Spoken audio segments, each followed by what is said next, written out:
વિચારો કે તમે અમેરિકા ફરવાનો કમ્પ્લીટ પ્લાન બનાવી લીધો છે. પાસપોર્ટ તૈયાર છે, બેંક સ્ટેટમેન્ટ તૈયાર છે અને રજાઓ પણ મંજૂર થઈ ગઈ છે. પણ જેવા તમે યુએસ વિઝા માટે એપ્લાય કરો છો તો ખબર પડે છે કે ઇન્ટરવ્યુની ડેટ જે છે 7 થી 8 મહિના પછીની મળી રહી છે. હવે તમે વિચારશો કે ભાઈ શું કોઈ એવો રસ્તો છે કે જેનાથી ઇન્ટરવ્યુ જલ્દી મળી જાય? તો ભારતમાં એક એવું સિટી છે જ્યાં તમને દિલ્હી અને મુંબઈની કમ્પેરિઝનમાં પહેલા યુએસ વિઝા ઇન્ટરવ્યુ મળી શકે છે. તો કદાચ તમે એ વાત પર ભરોસો નહીં કરો, પણ આ ઇન્ફોર્મેશન અત્યારે હજારો ભારતીયોને ખુશ કરી શકે છે. આજના વિડીયોમાં આપણે જોઈશું કે કયું સિટી છે જ્યાં સ્લોટ જલ્દી મળી રહ્યા છે. તો અમેરિકા જવાનું પ્લાનિંગ કરી રહેલા ઇન્ડિયન્સ માટે એક સારા સમાચાર છે. લેટેસ્ટમાં જ આવેલા યુએસ ડિપાર્ટમેન્ટ ઓફ સ્ટેટના વિઝા વેઇટ ટાઈમ પ્રમાણે એના ડેટા પ્રમાણે B1 કે B2 ટુરિસ્ટ અને બિઝનેસ વિઝા માટે ભારતના અલગ અલગ શહેરોમાં ઇન્ટરવ્યુનો વેઇટ ટાઈમ સરખો નથી. રિપોર્ટ પ્રમાણે ચેન્નઈમાં આ સમયે વિઝિટર વિઝા ઇન્ટરવ્યુ માટે વેઇટિંગ દિલ્હી, મુંબઈ, હૈદરાબાદ અને કોલકાતાની કમ્પેરમાં ઓછો છે. એટલે જો તમે સાચી રીતે યોજના બનાવો છો તો તમને ઇન્ટરવ્યુની ડેટ બીજા સિટીઝની કમ્પેરમાં જલ્દી મળી શકે છે. જોકે આ વેઇટિંગ ટાઈમ સમય પર બદલાતો રહે છે, કેમ કે નવા સ્લોટ સતત ડિક્લેર કરવામાં આવતા રહે છે. પણ એનો અર્થ એ બિલકુલ નથી કે ખાલી ચેન્નઈથી એપ્લાય કરવા પર તમારા વિઝા જલ્દી મંજૂર થઈ જશે. ઘણા લોકો આ જ બહુ મોટી ભૂલ કરી દેતા હોય છે. ઇન્ટરવ્યુ જલ્દી મળવો અને વિઝા જલ્દી મળવા બંને વાત અલગ અલગ છે.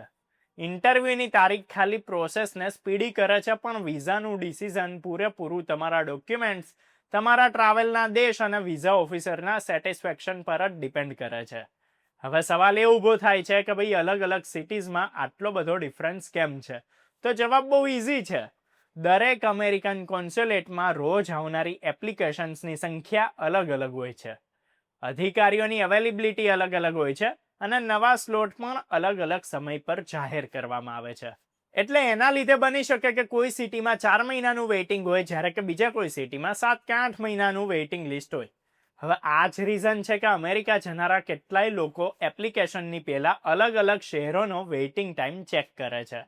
એને એક ઇઝી એક્ઝામ્પલથી જ સમજીએ તો માની લો કે રાહુલ દિલ્હીમાં રહે છે અને એને ઇન્ટરવ્યુની તારીખ 7 મહિના પછીની મળી છે. હવે એ ઓફિશિયલ વિઝા શેડ્યુલિંગ પોર્ટલ પર લોગિન કરે છે અને જોવે છે કે ભાઈ ચેન્નઈમાં એક કેટેગરી માટે વહેલી તારીખ અવેલેબલ છે. જો એના માટે ચેન્નઈ જઈને ઇન્ટરવ્યુ આપવું પોસિબલ બન્યું તે ત્યાંનો સ્લોટ પસંદ કરી શકે છે. તો પાછો એનો અર્થ એ બી નથી કે ભાઈ એને વિઝા મળવાનું ફિક્સ થઈ ગયું છે. ઇન્ટરવ્યુમાં એ સવાલ પૂછવામાં આવશે અને એ નિયમો જ લાગુ થશે જે બીજા સિટીમાં થતા હોય. હવે એક બીજી જરૂરી વાત સમજી લો કે જો તમે સ્ટુડન્ટ વિઝા, એક્સચેન્જ વિઝા કે વર્ક વિઝા માટે એપ્લાય કરી રહ્યા છો તો કેટલાય કેસીસમાં આ કેટેગરીનો ઇન્ટરવ્યુ વેઇટ ટાઈમ વિઝિટરની કમ્પેરમાં બહુ ઓછો હોય છે. એટલે દરેક એપ્લિકન્ટે પોતાની વિઝા કેટેગરીના હિસાબથી વેઇટિંગ ટાઈમ જોવો જોઈએ. ખાલી B1, B2 ના આંકડાઓને જોઈને ડિસિઝન લેવું યોગ્ય નથી હોતું. અને આખી વાત એ જ કહે છે કે તમે અમેરિકા જવાની તૈયારી કરી રહ્યા છો તો ખાલી એજન્ટની વાતો પર જ ભરોસો ના કરો. હંમેશા યુએસ ડિપાર્ટમેન્ટ ઓફ સ્ટેટની official visa wait time website અને ઓફિશિયલ અપોઇન્ટમેન્ટ સિસ્ટમ પર જઈને લેટેસ્ટ સ્લોટ જરૂરથી ચેક કરો, કેમ કે વેઇટિંગ ટાઈમ સતત વધતું રહે છે અને આજે જે શહેર સૌથી સ્પીડી છે તો જરૂરી નથી કે આવતા મહિને એ જ સૌથી આગળ હશે. જો તમે કે તમારું કોઈ family member America business trip કે સ્ટડી માટે જવાનો પ્લાન બનાવી રહ્યો હોય તો આ વિડીયો જરૂરથી એમને શેર કરો. આવા જ વિડીયોઝ જોતા રહેવા માટે લાઇક કરો, શેર કરો, ફોલો કરો, સબસ્ક્રાઇબ કરો અર્બન ગુજરાતી.